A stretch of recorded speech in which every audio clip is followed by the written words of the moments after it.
Stéphane Grelot, chef de marché chez Compo Expert France pour la partie espace vert, donc tout ce qui va tourner autour du gazon entretenu par des professionnels. Et j'ai à la fois une casquette marketing et une casquette technique. Alors avant cela, je tiens à préciser que on ne peut pas parler de non-nouveauté cette année. Pourquoi? Parce que Compo Expert a initié depuis 7-8 ans un très gros investissement en R&D sur les biostimulants, que sur ces 3 dernières années, Compo Expert a lancé pour les espaces verts plus de 10 solutions biostimulantes, dont les 2 dernières ont été présentées à la Green Golf Convention à l'automne dernier, la Grosylalgine et le Vitanica RZ, pour être commercialisées en tout début d'année 2019, ce qui veut dire qu'on est à 6 mois de commercialisation du produit, donc on est bien entendu encore en train de capitaliser sur ces nouveautés-là. En ce qui concerne notre diagnostic maladie gazon, c'est un service qu'on propose depuis maintenant 2 années complètes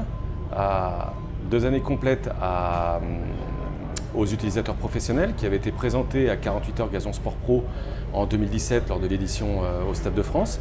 C'est un diagnostic qui est basé qui est vraiment unique, hein. Personne d'autre n'est aujourd'hui capable de proposer un tel système, qui est basé sur l'ADN microbien, en comparant l'échantillon qui est analysé avec une banque de données de 100 pathogènes pour lesquels nous avons déjà séquencé l'ADN.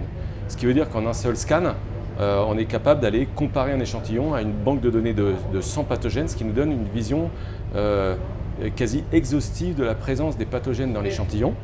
Ça, c'est le premier point. Et le deuxième point, c'est qu'en plus, on est capable de les quantifier, donc de hiérarchiser le niveau d'activité de chacun de ces pathogènes. Puisque le premier bilan qu'on peut faire de Rasos, c'est qu'on ne diagnostique jamais un seul pathogène sur gazon. On diagnostique toujours un complexe de champignons. Par contre, tous n'ont pas le même niveau d'activité. Et tout l'intérêt de Rasos est de connaître l'ensemble des pathogènes présents dans son échantillon, mais aussi de savoir lequel est actif au moment où on a fait le prélèvement pour adapter le traitement ou tout du moins l'entretien aux champignons directement concernés par les symptômes qu'on a pu éventuellement observer. Alors, donc systématiquement, quand un échantillon est envoyé au laboratoire, les résultats sont bien sûr envoyés à l'utilisateur professionnel concerné, mais toujours avec un compte-rendu écrit, détaillé, sur les pathogènes qui sont présents,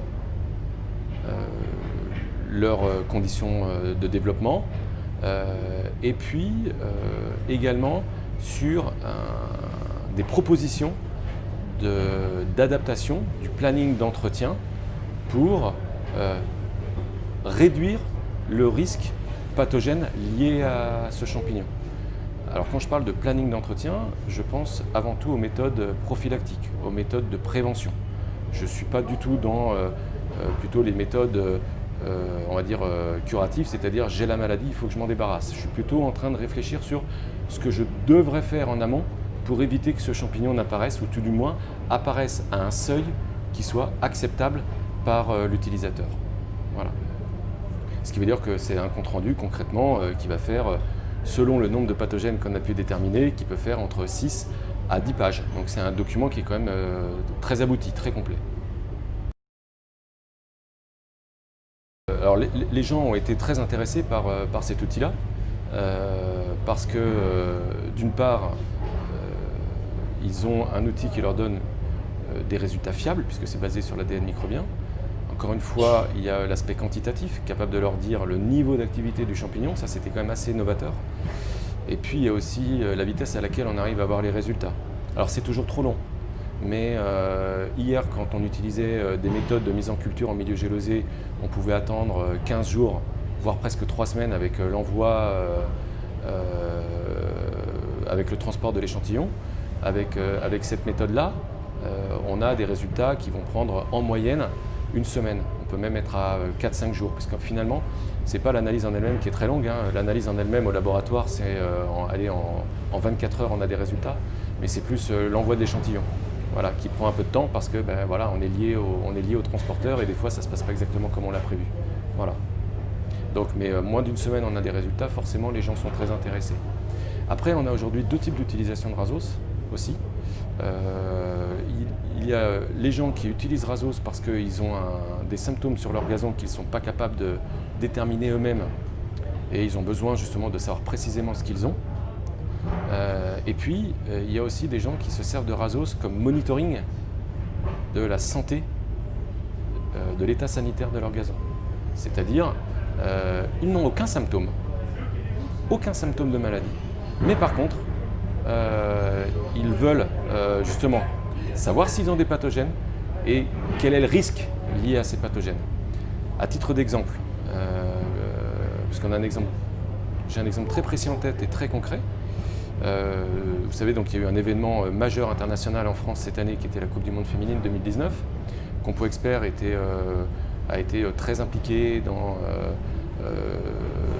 la fertilisation d'un certain nombre de terrains, je pense au camp de base où les équipes internationales venaient s'entraîner, mais aussi à un certain nombre de terrains accueillant les matchs.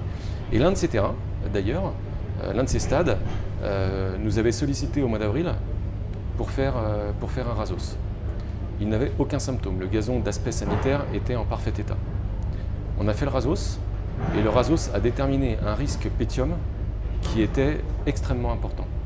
On était probablement, voilà, c'est la coïncidence qui a fait cela, mais on était probablement à moins d'une semaine d'apparition de symptômes liés à Pythium. On connaît les risques liés à ce champignon qui sont qui est extrêmement dangereux pour le gazon. Et en parallèle, on était à un mois et demi des premiers matchs liés à la compétition. Ce qui veut dire qu'on était sur la dernière ligne droite. Et bien grâce à Razos, l'intendant a pu réadapter son entretien sur des méthodes, sur les traitements, les applications qu'il devait faire sur son gazon, et on a évité que le Pythium n'apparaisse. Ça a été particulièrement utile. Voilà.